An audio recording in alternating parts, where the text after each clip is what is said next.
Hi everyone. So this is the class 2 of free cash flow valuation model. ठीक है, तो ये अपना क्लास नंबर 2 है. क्लास नंबर 1 में अपने जो मेजरली डिस्कस किए थे वाज अबाउट दी फॉर्मूलाज और उसके बाद डिप्रिसिएशन और इंटरेस्ट वगैरह मैंने समझाया था कि अपने डिप्रिसिएशन टैक्स शीट वगैरह क्यों ऐड करते हैं, why we add the non cash charges which I took the example of depreciation. और इंटरेस्ट फिर समझे थे कि इंटरेस्ट का जो इंटरेस्ट इंटू 1 माइनस टी अपने क्यों कर रहे हैं, तो इंश्योर फॉर दी फर्म वगैरह का कैलकुलेशन है. आज की क्लास में अपने क्या मूव कर रहे हैं next is about the working capital का, कि जो वर्किंग कैपिटल माइनस करें, फिक्स्ड कैपिटल इन्वेस्टमेंट्स माइनस करें, नॉन कैश चार्जेस ऐड कर रहे थे because I just took the example of depreciation. But what about other charges, वो वाला भी डिस्कस करना पड़ेगा कि नॉन कैश चार्जेस में और क्या क्या चीज़ हो सकता है. तो ये तीनों चीज़ आप सबसे पहले आज अपने डिस्कस करते हैं. उसके बाद विल गो टू द स्क्वाइजर का सम्स. जब तीनों चीज़ मेरा कंप्लीट हो जाएगा तो उसके बाद में स्क्वाइजर का सम्स देखेंगे. चलिए स्टार्ट करते हैं. Point number 2 is about the non cash charges. Point number 2 is non cash charges. First अपना फॉर्मूला, सेकंड अपना non cash charges. Non cash charges क्या क्या हो सकता है, तो प्लस करे या माइनस करे, प्लस करे या माइनस करे. फर्स्ट आइटम डेप्रिसिएशन और अमोटाइजेशन. डेप्रिसिएशन और amortisation this is actually what non cash. तो ये पीएनएल में क्या हो रखा है, पीएनएल के अंदर में नेट इनकम में क्या हुआ है, माइनस हुआ है, तो अपने को क्या करना पड़ेगा, प्लस. ठीक है, मैं क्या कंप्यूट कर रहा हूँ, कैश फ्लो कंप्यूट कर रहा हूँ please. I am going from net income to cash flow, या पीएनएल से अपने कैश फ्लो में जा रहे हैं. अपने को चेक करना है प्लस करना है या माइनस करना है कोई भी item. Depreciation and amortisation is non cash, उसे एक्चुअली कोई कैश आउटफ्लो होगा नहीं, तो जब मैं कैश फ्लो कैलकुलेट करूंगा तो I have to what add back. Second, provision for restructuring charges. Provision for restructuring charges. Restructuring charges पता है अपने को कि कोई कंपनी अगर रीस्ट्रक्चर का प्लान कर रहा है, राइट, से आफ्टर 1 ईयर 2 ईयर्स के बाद company is planning for some restructuring. For that he needs, that company needs to do certain expenditures. That expenditures needs to get what provision. वो जो प्रोविजन हो रहा है वो ऑलरेडी क्या हुआ है, नेट इनकम में माइनस हुआ है. बट क्या प्रोविजनिंग से कोई कैश आउटफ्लो होता है क्या, प्रोविजनिंग से कोई कैश आउटफ्लो होता है, नो. माइनस हुआ है ना, will have to what add back, ने ऐड करेंगे बिकॉज अपना क्या हुआ है, नेट इनकम कम हुआ है, will have to add back. Third, reversal of provision for restructuring charges. ठीक है, प्रोविजन फॉर रीस्ट्रक्चरिंग चार्जेस क्या हुआ, रिवर्स किया है. कोई कंपनी ने मान लो $100 का बनाया था रीस्ट्रक्चरिंग, बट उतना लगा नहीं, 80 को रिवर्स कर दिया. रिवर्स किया इसका मतलब प्रोविजन को रिवर्स करने का मतलब इनकम इंक्रीज हुआ है या एक्सपेंस कम हुआ है. Provision reversal means expense has been reduced और income has been increase. But do you think there is actual cash inflow because of this reversal of provision, there is no actual cash inflow. तो plus हुआ है net income में, तो अपने को cash flow में जाने के लिए क्या करना पड़ेगा, minus. It's a gain, kind of gain समझ लो कि एक्सपेंस का कुछ प्रोविजन बना के रखे थे, अब जरूरत नहीं है, उसको रिवर्स कर दिया, it's like a gain. But that is not a cash inflow, that is why we are doing what minus. Fourth, gain on some asset sale और लॉस ऑन, कोई एसेट बेचा तुम, प्लांट एंड मशीनरी बेचा मान लो, ठीक है. First scenario उसका हो सकता है गेन हो, सेकंड क्या हो, लॉस हो. फर्स्ट क्या हो, गेन हो या लॉस हो. गेन या लॉस एक्चुअली कहाँ पे आता है, investing activity. Is actually what, investing activity. तो gain on asset sale plus हुआ है, नेट इनकम में क्या हुआ है, प्लस हुआ है, तो अपने को क्या करना पड़ेगा, माइनस. तो go to cash flow. Loss क्या हुआ है, माइनस, अपने को क्या करना पड़ेगा, ऐड. तो इंश्योर अपना कैश फ्लो आ जाए. ठीक है, नेट इनकम से कैश फ्लो में जा रहे हैं. जो चीज माइनस हुआ है उसको प्लस करो, जो प्लस हुआ है उसको माइनस करो, सिंपल. फिफ्थ, जो अपना फिक्स्ड इनकम होता है, बॉन्ड. ठीक है, तो bond can be issued at premium और it can be issued at discount. It can be issued at premium और it can be issued at discount. But क्या ये प्रीमियम और डिस्काउंट से कंपनी का कोई कैश फ्लो पे इम्पैक्ट होगा, कंपनी का कोई एक्चुअली कैश फ्लो इम्पैक्ट होगा, नो. 1000 रुपीज का बॉन्ड था फेस वैल्यू का, उसको कंपनी ने इशू कर दिया 960, तो क्या कंपनी का 40 रुपीज पॉकेट से जा रहा है, नहीं. ये क्यों जा रहा है, 960 आया है ना कंपनी के पास. 40 is just an expense, 40 is just an expense की 1000 रुपये का चीज, the bond is issue, the company is issued at 960, तो 40 is only the expense, it's not a cash outflow. तो उसको भी अपने यहाँ पे ट्रीट करते हैं. amortization ऑफ प्रीमियम और डिस्काउंट ऑन बॉन्ड। तो जो प्रीमियम अगर मान लो 1000 रुपीज़ का चीज़ कंपनी ने इशू किया 1100 पे, बढ़िया बात है। 1000 रुपये का चीज़ कंपनी ने इशू किया कितना पे, 1100 पे। डिस्काउंट मतलब 1000 का चीज़ कंपनी ने इशू किया कितना पे, 960 पे। तो जो एमोटाइजेशन ऑफ प्रीमियम है, तो वो जो गेन हो रहा है दैट हैज़ बीन एडेड, उसको कैश फ्लो में आने के लिए क्या करना पड़ेगा, माइनस। और डिस्काउंट माइनस हुआ है तो क्या करना पड़ेगा, प्लस। सेम वे में जैसे गेन और लॉस कर रहे थे, सिमिलर फैशन में will have to do amortisation of premium और डिस्काउंट ऑन। ऑल्सो प्रीमियम और डिस्काउंट ऑन बॉन्ड के एक्सीलेट्स ऑफ फाइनेंसिंग एक्टिविटी। यहाँ पे ऑपरेशंस निकाल रहे हैं, free cash flow operations. Sixth, मान लो there is a increase in DTL oblique increase in DTA. DTL deferred tax liability, deferred tax asset. Deferred tax liability का मतलब क्या होता है, so there was income tax, एक टॉपिक था अपना एफएसए के अंदर में, लेवल 1 के अंदर में, याद होगा। एफएसए के अंदर में सबसे फेवरेट टॉपिक होता था, ठीक है, डीटीए डीटीएल एंड ऑल। बोला डीटीएल में अगर इंक्रीज हो रहा है, इसका मतलब डीटीएल का मतलब deferred tax liability. You are not paying tax now, या अभी कम तुम टैक्स पे कर रहे हैं, फ्यूचर में आपका लायबिलिटी है डेफर्ड टैक्स का, वो इंक्रीज हो गया। वो अगर इंक्रीज हो गया इसका मतलब क्या, पीएनएल में there is a hit, PNL में there is a hit, but actually there is a real hit in terms of cash flow. ये माइनस हुआ है, अगेन आपको क्या करना पड़ेगा, प्लस। क्योंकि प्रोविजन बनाया ना, प्रोविजन बनाया तो क्या हुआ, माइनस हुआ है, you have to do what, plus. DTA, DTA मतलब क्या होता है, अभी तुम टैक्स ज्यादा पे किया, फ्यूचर में you will get what, benefit of that. Future में you will get what, benefit of that. तो अभी खर्चा क्या हुआ है, कम हुआ है, बिकॉज प्लस किए हुए अपने, प्लस। अपने को क्या करना पड़ेगा, कैश फ्लो में जाने के लिए, कैश फ्लो में जाने के लिए माइनस। प्रोवाइडेड, ये जो चेंज इन डीटीए और डीटीएल है ना, इंक्रीज या डिक्रीज जो भी लेना अपने को, it is not expected to reverse in the future. अगर आपको याद होगा कॉन्सेप्ट क्या था, there used to be permanent difference and timing difference. तो DTA DTL arises because of what, timing difference between the accounting income and the taxable income. जो accounting income और taxable income के बीच का डिफरेंस है, because of temporary difference, उसके वजह से डीटीए और डीटीएल क्या होता आता है। But during the course DTA DTL क्या हो जाता है, नॉक ऑफ हो जाता है, राइट। मतलब अगर आप डीटीएल क्रिएट किया इनिशियली, तो फ्यूचर में जाके क्या हो जाएगा, रिवर्स हो जाएगा, बिकॉज अकाउंटिंग और फाइनली टैक्सेबल इनकम क्या हो जाएगा, विल बी सिमिलर फॉर से 5 years 7 years। In the future knock off हो जाएगा। बट अभी तो देर इज अ डिफरेंस, अभी तो देर is a difference, because of that DT और डीटीएल जनरेट होगा और फ्यूचर में क्या हो जाता है, वो रिवर्स हो जाता है। तो अगर वैसा हो रहा है, then you are not required to do any changes. But अगर if it is not expected to reverse in the future DTA और डीटीएल अगर फ्यूचर में रिवर्स नहीं होगा, ये तुम क्रिएट किया और फ्यूचर में अगर रिवर्स नहीं होगा, then will have to do this adjust. But अगर बोला कि फ्यूचर में रिवर्स हो जाएगा, then we are not required to do, because अभी जितना क्रिएट किया वो फ्यूचर में क्या होने वाला है, रिवर्स। फ्यूचर में जितना अभी प्रेजेंट में जितना डीटीएल क्रिएट किया वो फ्यूचर में क्या हो जाएगा, रिवर्स, राइट। तो change in DTA and DTL. तो this was non cash charges, ये था क्या अपना, non cash charges. Third, third था work fixed capital investments. Fixed capital investments, but मैं फिक्स्ड कैपिटल इन्वेस्टमेंट्स को अभी नहीं समझा रहा हूँ, उसके पहले मैं छोटा आइटम वर्किंग कैपिटल है वो समझा रहा हूँ, क्योंकि फिक्स्ड कैपिटल के लिए आई नीड सम एग्जांपल, उसके लिए मेरे को एग्जांपल चाहिए। तो थर्ड आइटम में सबसे पहला मैं समझा रहा हूँ आपको working capital investment. In fact it was change in working capital, याद होगा मैं डेल्टा लगा रहा था, डेल्टा का sign, change in working capital. तो चेंज इन वर्किंग कैपिटल मतलब change in current assets minus current liabilities, is it fine.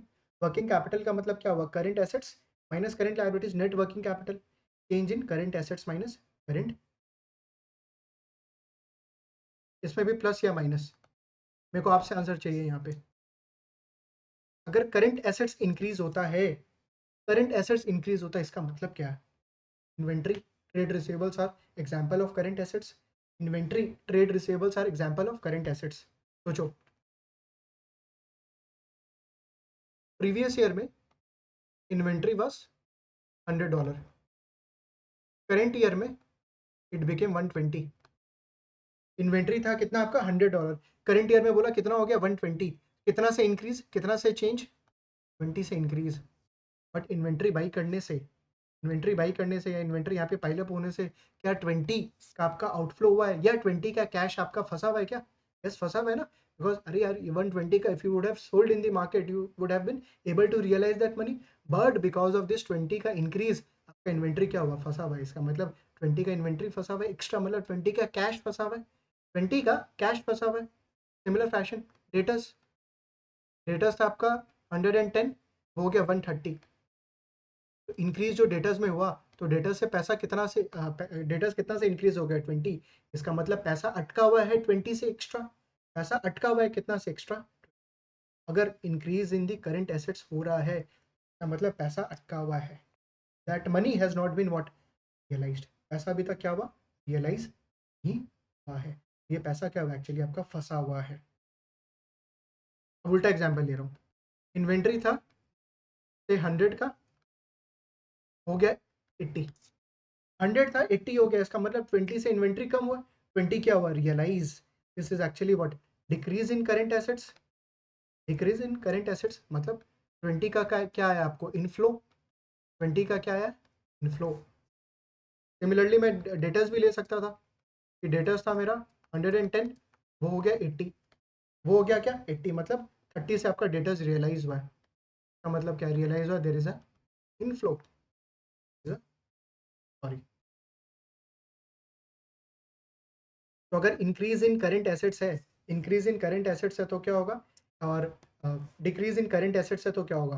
तो देखो सबसे पहले अगर मैं डिक्रीज का बात करूँ, क्योंकि डिक्रीज का बात करके फायदा लगता है, because there is a inflow, it will be an inflow, it will be an inflow. अगर increase in, sorry, decrease in current assets है तो it will be an inflow, cash inflow हुआ। और अगर इंक्रीज इन करंट एसेट्स है तो सोचो पैसा फंसा हुआ है। पैसा फंसा हुआ है मतलब क्या, एक्चुअली पैसा मिला नहीं, पैसा मिला नहीं मतलब क्या, it's an outflow, it is an out. That fine. Similarly, current liability. Increase in current liability. Previous year, current year. Accounts payable. Accounts payable. $100 था, हो गया $130। क्रेडिटर्स को चुकाना था $100, बट और एक्यूमुलेट करके क्रेडिटर्स कितना हो गया, 130। इसका मतलब there is a increase of 30। तो क्या ये 30 आपने पैसा पे किया कि नहीं किया, have you paid this money, no. And कोई चीज अगर पे नहीं किया, it's like a inflow for you. अरे 30 would have been outflow if you would have paid, but you have not paid. So if you have not paid, it's like a inflow. तो current liability increase होने से फायदा या नुकसान। ये मत सोचना यार क्रेडिटर्स आउटस्टैंडिंग है तो सर क्रेडिट टर्म्स खराब हो जाएगा, ये हो जाएगा। I am not talking about that, I am talking in terms of cash flow. Cash inflow और आउटफ्लो के टर्म्स में बताओ। तो अगर करंट लायबिलिटीज आपका इंक्रीज हो रहा है, इसका मतलब इट्स अ गुड इनफ्लो हो रहा है। जब पैसा पे नहीं करो, इट्स लाइक ए इनफ्लो। जो चीज नहीं जा रहा है वो मतलब आ रहा है। Decrease in the current liability. Accounts payable आपका $100 था, वो हो गया $90 का। मतलब आपने क्या किया, पे आउट किया। What you have done, you have actually what paid, कितना का, $10 का। $10 का क्या किया आपने, पेमेंट किया। इसका मतलब current liabilities has what decreased. तो this is actually what out, this is actually what out. Is it fine, समझ में आया। इनफ्लो और आउटफ्लो का मतलब कि अगर करेंट एसेट्स इंक्रीज हुआ है तो पैसा फंसा हुआ है, it's an outflow. If there is a decrease in the current assets, it's an inflow. If there is a increase in the current liabilities, it's an inflow. If there is a decrease in the current liabilities, it is actually what. अभी जब अपने sums करेंगे तो ये सारा चीज़ और clear होते जाएगा, एक एक आइटम लेंगे तो। ठीक है, याद करो FCFF का फॉर्मूला एक बार याद कराने का ट्राई कर रहा हूँ। Cash flow, net income plus non cash charges firm के लिए निकालना है, plus interest into 1 - T, free करना है, minus fixed capital investment, minus क्या, चेंज इन वर्किंग कैपिटल। अभी आपने क्या बात की, नॉन कैश चार्जेस का बात हो चुका, इंटरेस्ट डिप्रिसिएशन वगैरह ऑलरेडी बता दिया था आपको। वर्किंग कैपिटल इन्वेस्टमेंट पे मेरा फोकस। अब ये जो चेंज इन वर्किंग कैपिटल है, this is actually what, change in current assets minus current liabilities. Change in current assets minus current liabilities. अगर करंट एसेट्स का जो चेंज है, change of current assets is greater than current liabilities, क्या बोला, अगर change of current assets current liability से ज्यादा है, इसका मतलब जो पैसा फंसा हुआ है that is more than your inflow. Change in current assets मतलब पैसा फंसा हुआ है, करंट लायबिलिटी से ज्यादा है पैसा फंसा हुआ, तो net net it's an outflow. Net net it is what, outflow. तो देखो इसलिए अपने क्या करके रखे हैं इसको, माइनस माइनस। ठीक है, ये वाला माइनस यहाँ पे मैच हो रहा है। मतलब जो माइनस है, current assets are more than current liabilities, तो अपना क्या होगा, इन्वेस्टमेंट, मतलब पैसा फंसा हुआ है। If current assets is less than current liabilities, मतलब करंट लायबिलिटीज ज्यादा है, करंट लायबिलिटीज इज मोर, का मतलब पैसा फंसा हुआ है या पैसा तुम लेट से पेमेंट कर रहा है। पैसा फंसा हुआ है और you are paying late, you are paying what, late, because आपका क्रेडिटर्स को आपने पेमेंट नहीं किया या कम पेमेंट कर रहे हो, और क्या आप एक्चुअली पैसा फंसा के रखे हो। तो current liabilities is more as compare to current assets, it's like an inflow, it's like an inflow. तो यहाँ पे क्या होगा एक्चुअली, ये वाला टर्म आपका माइनस हो जाएगा because your current liabilities is more than the current assets, और ये बाहर में माइनस है, तो माइनस माइनस नेट नेट में अगर मैं बात करूँ चेंज इन वर्किंग कैपिटल का क्या मूवमेंट हुआ, change in working capital is change in current assets minus change in current liabilities, देखना, और ये माइनस में है, ठीक है, दिस इज इन माइनस, ये वाला माइनस माइनस। अगर चेंज इन करंट एसेट्स है करंट लाइबिलिटी से ज़्यादा है तो ऑब्वियसली ये मान ले 100 है, ये मान ले करंट लाइबिलिटीज 80 है, तो ये वाला फर्स्ट सिनेरियो बोला, it will B -20, will be -20 and -20 outflow है, देखो आउटफ्लो दिख भी रहा है because current assets is greater than current liabilities. Second, इस बार करंट एसेट्स में ले रहा हूँ चेंज इन करंट एसेट्स 80 और change in current liabilities is what -100, ठीक है, -100। इसका मतलब क्या हुआ, सॉरी -100 क्यों, 100 होगा ना, 100, ठीक है, क्योंकि यहाँ पे क्या लेना है मेरे को, करंट लाइबिलिटीज ज़्यादा लेना है सेकंड वाले केस में, करंट लाइबिलिटीज का जो चेंज है that I will take higher amount. तो ये क्या हुआ 80 - 100 -20, जब ब्रैकेट ओपन किया तो माइनस माइनस +20 हो गया, +20 मतलब क्या हो गया, ये तो बता रहा था, माइनस माइनस प्लस +20। इसका मतलब इस बार आपका जो कैपिटल इन्वेस्टमेंट नहीं हुआ है, कैपिटल इन्वेस्टमेंट जो minus, change in working capital will not be in minus if current liabilities is greater than what current assets, if change in current liabilities is greater than current assets, so it's not a outflow, it is actually what inflow, क्योंकि वो पैसा आपने पे out नहीं किया, और जो पे आउट नहीं किया दैट इज एक्चुअली व्हाट, समझ में आ रहा होगा ये सब। Next, to keep in mind, कुछ आइटम्स है जो अपने को वर्किंग कैपिटल में ध्यान में रखना है, कि वो सब आइटम्स अपने को नहीं रखना है। फर्स्ट आइटम देखो, करंट एसेट्स आपको पता है, cash, invest, short term investments और इन्वेंट्रीज, ट्रेड रिसेबल्स वगैरह आ जाएगा, पेबल्स आ जाएगा करंट लाइबिलिटीज के अंदर में, राइट, अदर करंट लाइबिलिटीज वगैरह आ जाएगा, क्रेडिटर्स आ जाएगा, ऑल दोज आइटम्स वेलकम, और फिर आपका शॉर्ट टर्म डेट आ जाएगा करंट लाइबिलिटीज वगैरह के अंदर में। बट अपने को कौन सा आइटम नहीं रहना वो स्पेसिफिकली आपको यहाँ पे ध्यान में रखना है, वेरी वेरी इंपॉर्टेंट, क्योंकि ये मिस्टेक हो जाएगा, आप सब कुछ समझ जाओगे लेकिन ये चीज़ जो होता है ना एकदम स्पेसिफिक, 2-3 आइटम है और वो नहीं लेना, तो आपको याद रखना पड़ेगा। First item, you are not required to take cash and cash equivalents, cash and cash equivalents आपको नहीं कंसिडर करना है। कहाँ नहीं कंसिडर करना है, वर्किंग कैपिटल का जब चेंजेस निकालेगा, you should not consider cash and cash equivalent, do not consider this. क्यों नहीं करना है, बिकॉज तुम एक्चुअली निकाल क्या रहा है, कैश फ्लो, तुम एक्चुअली निकाल क्या रहा है, cash flow, free cash flow, right, तो कैश एंड कैश इक्विवेलेंट का मूवमेंट आपको नहीं। Second, second, notes payable, current liability के अंदर में नोट्स पेबल आएगा, कौन सा note, notes payable, interest bearing, कौन सा वाला, interest bearing, again do not consider this. Notes payable अगर इंटरेस्ट बियरिंग है, कुछ आपने नोट्स इशू किया है जिसपे आपको एज अ कंपनी इंटरेस्ट पे करना है, इट्स योर ऑपरेटिंग एक्टिविटी और फाइनेंसिंग एक्टिविटी, सोच के बताओ, your financing activity, it's not your operating activity, मतलब इसको अपने किस में लेंगे, फाइनेंसिंग में लेंगे, ऑपरेटिंग में नहीं लेंगे, दैट इज वाई अपने इसको करंट लाइबिलिटीज के अंदर में we will not. Third, current maturity of long term debt, current maturity of long term debt is nothing but short term debt, ये भी नहीं लेना, do not consider this, reason again, it is actually a financing activity, is actually what, financing activity, right, क्योंकि company अगर कोई loan ले रहा है that is what your financing activity. तो शॉर्ट टर्म डेट या current maturity of long term debt we should not take in the, ध्यान में रखना वर्किंग कैपिटल मूवमेंट के अंदर में कैश एंड कैश इक्विवेलेंट्स नहीं लेना, नोट्स पेबल नहीं लेना, कौन सा नोट्स पेबल, इंटरेस्ट बियरिंग वाला। Third is your current maturity of the long term, current maturity of the long term debt ये अपने को नहीं कंसिडर करना है इन दी वर्किंग कैपिटल, राइट, ये हो गया आपका वर्किंग कैपिटल का।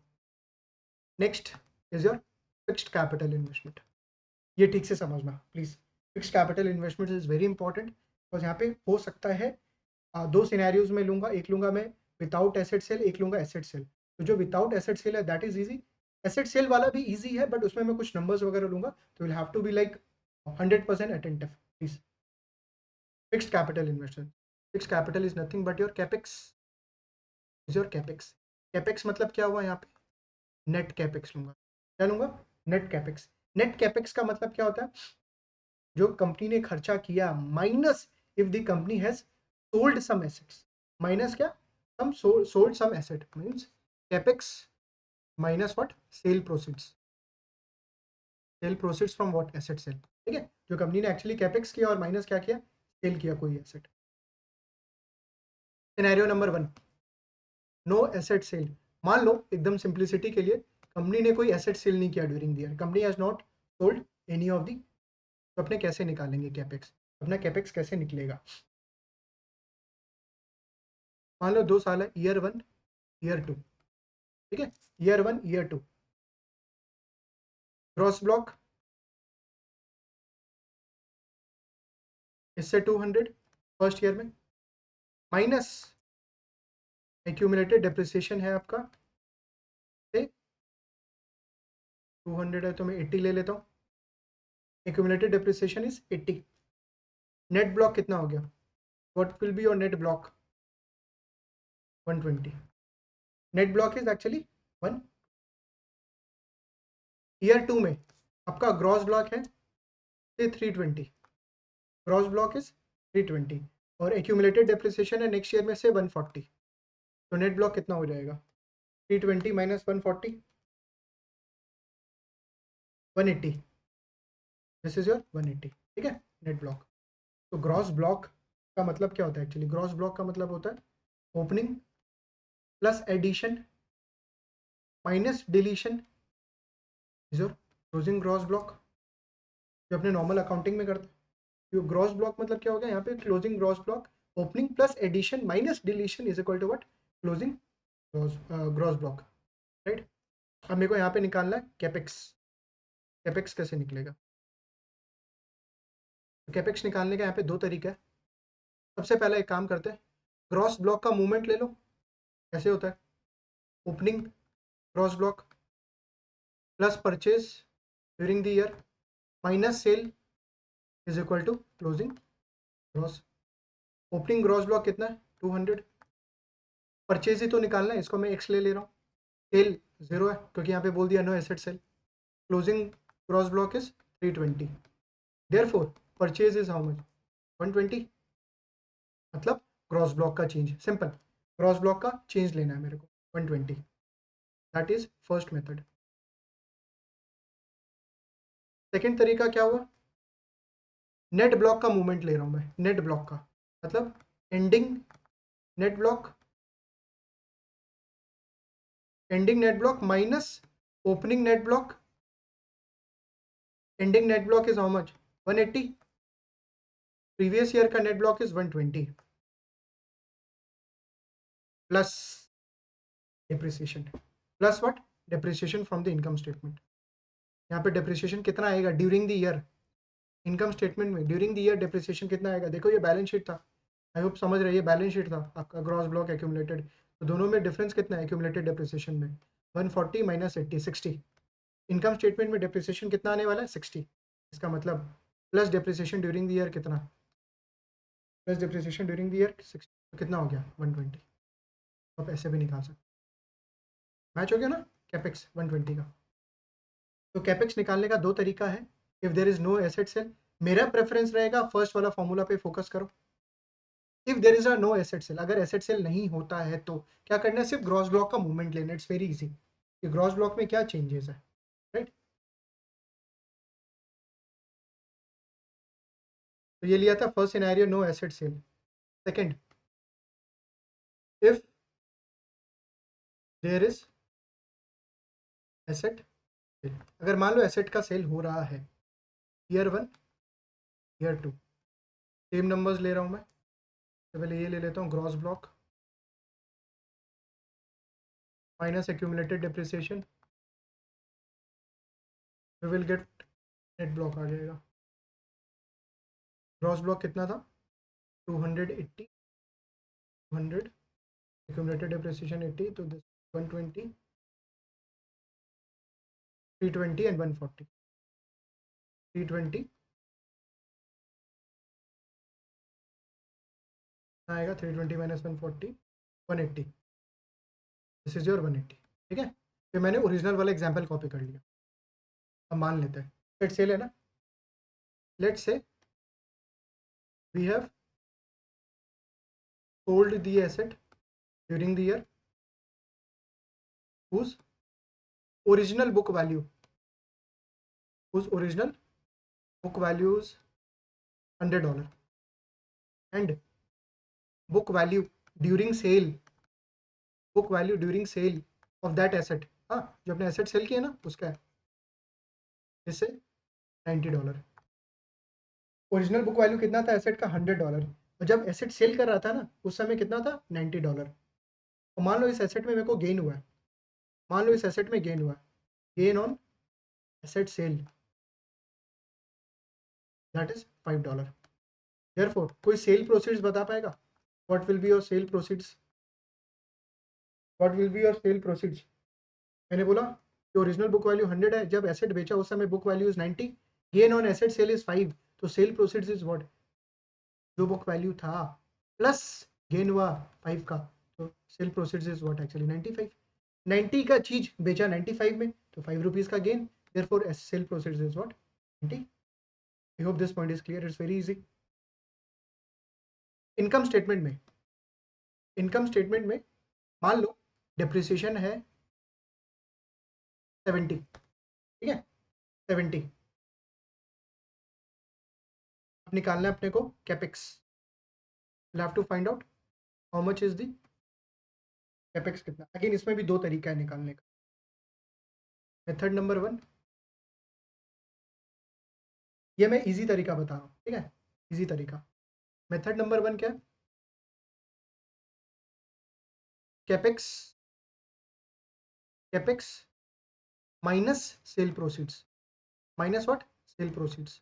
देखो यहाँ भी तो अपने कैपेक्स निकाल रहे थे, here also we were trying to find out capex, लेकिन सेल प्रोसीड्स क्यों नहीं माइनस हो रहा था? Because there was no asset sale, but in this sum we are trying what?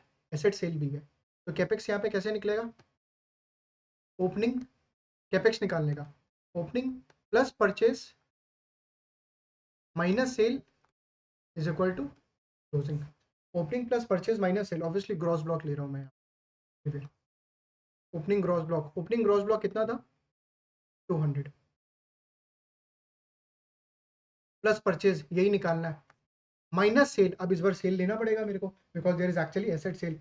Asset का ओरिजिनल बुक वैल्यू कितना है? एसेट का ओरिजिनल बुक वैल्यू 100, एसेट का ओरिजिनल बुक वैल्यू 100, बिकॉज ये तो छुपा हुआ है 200 के अंदर में। This is what lying in 200, because opening है ना, ओपनिंग से लिया हुआ है मैंने, minus closing gross block, closing gross block कितना था? 320। देखो कितना आएगा परचेज, यहाँ पे हो जाएगा 100 और उधर जाएगा 100, 220। Purchase will be what? 220। तो कैपेक्स कितना हो गया 220 का? Capex is nothing but 220। Sale proceeds कितना है? अपने निकाले हुए ऑलरेडी यहाँ पे 95। Therefore net capex is what? Net capex is 220 minus 95, 220 minus 95, 120, 125 का आपका नेट कैपेक्स, राइट। ये मेथड नंबर 1 हो गया। मेथड नंबर 2 जो डायरेक्टली फॉर्मूला ओरिएंटेड है, जैसे यहाँ भी मेथड 2 था, अभी if you remember this was method number 1, this is your method number 2, यही फॉर्मूला मैं लूंगा यहाँ पे। Ending net book value minus opening net book value plus depreciation, plus depreciation. एक सेकेंड, इनकम स्टेटमेंट में क्या आया हुआ? इनकम स्टेटमेंट में गेन या लॉस आया हुआ? इस समय मैंने क्या माना था? गेन। इस समय मैंने क्या माना था? Gain, minus gain on asset sale, minus gain on asset. Ending net book value is how much? 180, 180। Opening book value कितना था? 120, ठीक है। ये कितना आया? 60 प्लस डिप्रिसिएशन कितना है इनकम स्टेटमेंट में? 70 का, 70 minus gain on asset sale कितना है? Gain on asset sale was 5, right. कितना हो जाएगा ये 60 प्लस 70 130, 130 माइनस 5 120। देख लो दोनों मैच हो रहा है। मेथड नंबर 1, मेथड नंबर 2, जिसमें भी आप कंफर्टेबल हो, दोनों तरीके से आंसर सेम आ रहा है 125। आपके ऊपर में डिपेंड करता है आप कौन से मेथड में ज़्यादा कंफर्टेबल। यहाँ पे मैंने minus gain on asset sale किया। अगर लॉस ऑन एसेट सेल होता, इसी सब में अगर लॉस ऑन एसेट सेल होता तो क्या करते, माइनस की जगह minus gain on asset sale है वो हटाया मैंने और क्या किया, अगर लॉस होता वी वुड हैव एडेड। तो अगर यहाँ पे लॉस होता तो अपने ऐड करके यहाँ पे सेम आंसर आता है। दी सेम मेथड, ये फॉर्मूला अपने लगाते हैं सेम तरीके से, यहाँ भी अपना चेंज हो जाता। और जो लॉस होता है वो सेल प्रोसीड्स में एडजस्ट हो जाता। जो लॉस ऑन सेल होता है that would have been adjusted in the sale proceeds. ये वो आपका फिक्स्ड कैपिटल इन्वेस्टमेंट। एक बार मैं क्विकली रिकैप कर दे रहा हूँ कि फिक्स्ड कैपिटल इन्वेस्टमेंट में क्या क्या चीज़ है। एक सिनेरियो है no asset sale. No asset sale में मतलब कोई भी एसेट बिका नहीं है, राइट। तो इसका one of the method is कि कैपेक्स निकाल लो which is opening gross block plus purchase minus sale is equal to closing gross block. इतना फॉर्मूला लगाने का जरूरत नहीं है। आप क्या करो, सिंपल ग्रॉस ब्लॉक का चेंजेस देख लो कि 120 का इंक्रीज हुआ, so this is actually what capex, खत्म। कोई फॉर्मूला नहीं लगाना आपको। बट बाई चांस हो सकता है सम्स में तुमको ग्रॉस ब्लॉक नहीं दिया है, ग्रॉस ब्लॉक नहीं दिया, डायरेक्टली नेट ब्लॉक दे दिया सम्स के अंदर में, तो आपको ये सेकंड वाला फॉर्मूलाज भी याद होना चाहिए। जो सेकंड वाला है वो भी आपको दिमाग में रहना चाहिए कि नेट ब्लॉक का मूवमेंट प्लस क्या, depreciation from the income statement, plus what, depreciation from the income statement. कि बाई चांस अगर ग्रॉस ब्लॉक नहीं दिया and net block is given, then how you will arrive at that number 120।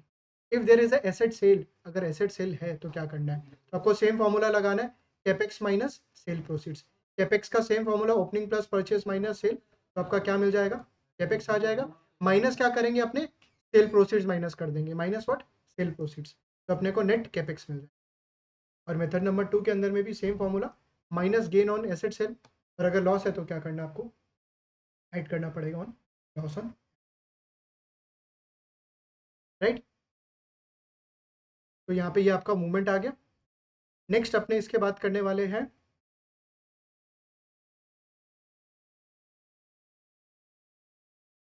Next अपने यहाँ पे क्या करेंगे, सम्स प्रैक्टिस करना है। ऑब्वियसली मेरे को एक्स्ट्रा स्टफ्स भी बताना है, कुछ एक्स्ट्रा पोर्शन भी बताना है, बट एक्स्ट्रा पोर्शन बता के मैं क्या करूँगा, उसके बाद स्क्वाइजर का सम्स में जाऊँगा। एक्स्ट्रा पोर्शन बता के विल गो टू दी स्क्वाइजर का सम, नेक्स्ट क्लास में अपने वो चीज़ कवर करेंगे।